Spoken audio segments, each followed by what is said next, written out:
Legal and love friend में advocate Durga मेहरवानी। आज हम बात कर रहे हैं भरण पोषण के प्रकरण में पति से पूछे जाने वाले प्रश्न जिसको कि प्रति परीक्षण या क्रॉस एग्जामिनेशन कहा जाता है। जब पत्नी स्वयं के लिए और बच्चों के लिए जो है भरण पोषण का प्रकरण किसी न्यायालय में पेश करती है, जहां पर फैमिली कोर्ट है वहां पर फैमिली कोर्ट में यह प्रकरण दर्ज कराया जाता है, और जहां फैमिली कोर्ट नहीं है वहां पर जेएमएफसी न्यायालय जो होते हैं वहां पर यह प्रकरण जो है दर्ज किया जाता है। ये बीएनएसएस के सेक्शन 144 के अंतर्गत दर्ज किया जाता है, जिसमें पत्नी अपने पति से मेंटेनेंस के लिए दावा करती है। जब पत्नी भरण पोषण का दावा लगाती है तो पति को जो है समन जारी किया जाता है न्यायालय के द्वारा, और पति जो होता है वो अपने वकील के मार्फत न्यायालय के समक्ष उपस्थित होते हैं, वहाँ वकील पत्र दर्ज देता है, और साथ में ही वहाँ पर जवाब दावा और जो उसके समर्थन में दस्तावेज होते हैं वो भी न्यायालय के समक्ष पेश करता है।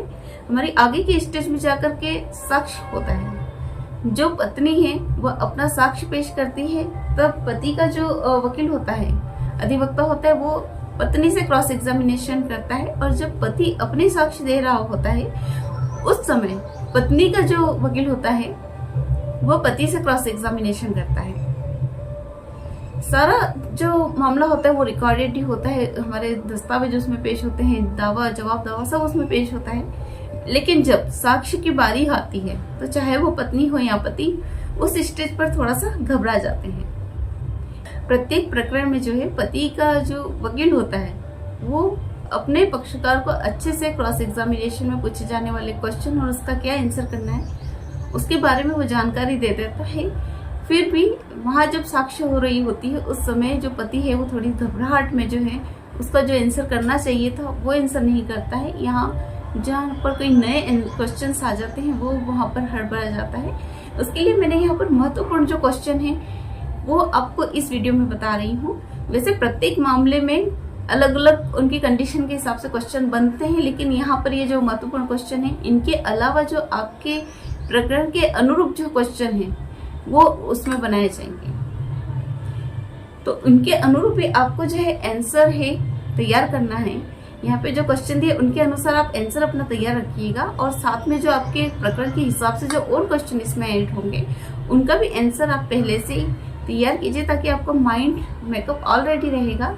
तो जब आप अपना आंसर कर रहे होंगे न्यायालय के समक्ष प्रति परीक्षण में, उस समय आप में बिल्कुल भी घबराहट नहीं होगी, और आप जो प्रकरण से संबंधित है सही स्थिति को आप न्यायालय के समक्ष रख पाएंगे। यहाँ पे जो क्वेश्चन है सबसे पहले हम वो देख लेते हैं, और उसके बाद हम आगे देखेंगे कि उनका आंसर आपको क्या करना है। क्रॉस एग्जामिनेशन में पति से पूछे जाने वाले प्रश्न। आप दोनों कितने समय से अलग रह रहे हैं, या कितने वर्ष, महीने या दिनांक से अलग निवास कर रहे हैं? आपने अपनी पत्नी को लड़ाई झगड़ा व मारपीट करके घर से निकाला था, या आपकी पत्नी घर छोड़कर क्यों गई थी? आपकी पत्नी जब घर छोड़कर गई थी तब आप दोनों का झगड़ा हुआ था। पत्नी को साथ रखने के लिए प्रयास या कोशिश की थी? यदि हाँ तो आपने क्या प्रयास किए थे? क्या आप अपनी पत्नी को रखना चाहते हैं? आप क्या काम करते हैं? आपकी कितनी इनकम है? महीने की और सालाना आय बताइए। अन्य स्रोत से आय। पत्नी और बच्चों से अलग रहने के पश्चात आपने अपने बच्चों और पत्नी के भरण पोषण की क्या व्यवस्था की? आप बच्चों को मेंटेन नहीं करते थे। आप दोनों के कौन कौन से केस चल रहे हैं या डिसाइड हो चुके हैं? आप दोनों की काउंसलिंग हुई थी? यदि हाँ तो वह विफल क्यों रही? क्या कारण थे? परीक्षा में पूछे जाने वाले प्रश्न के बारे में आपको जानकारी प्राप्त हो चुकी है। अब आपको आंसर यह करना है कि जब उनका वकील आपसे पूछता है कि आपने अपनी पत्नी को जो है जानबूझ करके उससे लड़ाई झगड़ा करके मारपीट कर उसको घर से बाहर निकाल दिया, तो आपको यह साबित करना होगा कि वह स्वयं से मुझसे लड़ाई झगड़ा करके और बच्चों को लेकर के घर से अलग हो गई है। यदि आप पत्नी और बच्चों के अलग रहते हुए यदि बच्चों की फीस जमा करते हैं, स्कूल की या फिर कोचिंग की करते हैं, उनके खाने पीने की व्यवस्था करते हैं, या फिर आप उनके बैंक अकाउंट में कुछ अमाउंट डालते हैं पर मंथ में, या जब भी आपको लगता है आप उसमें एक अमाउंट डालते हैं ताकि उनके हर्जे खर्चे चलते रहें, तो आप उसके जो बिल वगैरह होता है, बैंक की पासबुक की फोटो कॉपीज वगैरह जो है आप प्रकरण में अवश्य से उसे पेश कीजिए।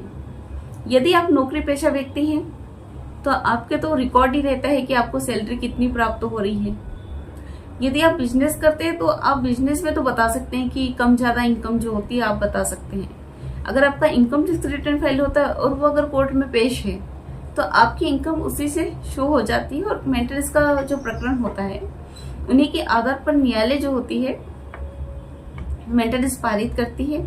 इसमें यह भी देखा जाता है कि आप पर आश्रित कितने व्यक्ति हैं, पति पत्नी बच्चों के अलावा जो होते हैं माता पिता भाई बहन या फिर कोई ऐसे बुजुर्ग है जो आप पर ही आश्रित है, तो वो भी आपको कोर्ट में बताना होगा। दोनों पक्षों को अभी मेंटेनेंस के प्रकरण में जो है अपने आय का जो है स्रोत बताना होता है। इसके लिए एक शपथ पत्र न्यायालय में पेश किया जाता है। तो जब कभी आपने कोई शपथ पत्र न्यायालय में पेश किया हुआ होता है तो जो ब्यौरा आपने उसमें दिया है या फिर आपके जवाब दावे में भी जो आपने लिखा है तो वही आंसर आपको जो है आपके प्रति परीक्षण में करना है। उससे हट के बात आपको नहीं करना है, क्योंकि आप सर्विस में तो सब रिकॉर्ड पर ही हैं कि आप कितनी आपको जो है सैलरी प्राप्त होती है। यदि आप बिजनेस करते हैं इसका भी इनकम टैक्स रिटर्न फाइल होता है, वो भी अगर रिकॉर्ड न्यायालय में पेश है तो भी आपको पता ही है कि आपको क्या आंसर करना है। तो जब आपने अपना ब्यौरा ऑलरेडी शपथ पत्र के माध्यम से न्यायालय में पेश कर दिया है तो उसके बाद आपको अपने कथनों में कोई भी नई चीज नहीं कहना या दावे से हट करके कोई बात नहीं करना है। जो आपने जवाब दावे में लिखा है और जो आपने वहां पर दस्तावेज पेश किए हैं उसी के आधार पर ही आपको आंसर करना है। यदि पत्नी आपसे बच्चों सहित अलग रह रही है किंतु आपने उनके भरण पोषण की कोई व्यवस्था नहीं की है, बच्चे की कोई फीस आपने जमा नहीं की या उनके अकाउंट में कोई पेमेंट नहीं डाला या कोई खैर खबर कभी आपने उनसे नहीं ली है, तो उस कंडीशन में आप न्यायालय को बताइए कि आप अपनी पत्नी को और बच्चों को साथ रखना चाहते हैं और उनके पूरे भरण पोषण की जवाबदारी आप उठाना चाहते हैं और अकारण ही आपकी पत्नी जो है आपसे अलग रह रही है। तो आपको ये आंसर जो है अवश्य से करने हैं। क्रॉस एग्जामिनेशन में बिना डरे आपको बिल्कुल आंसर करना है और आपका माइंड मेकअप ऑलरेडी करके रखना है।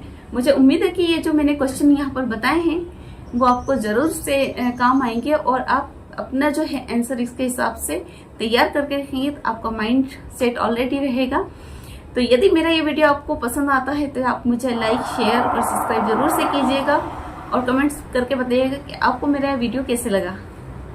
धन्यवाद।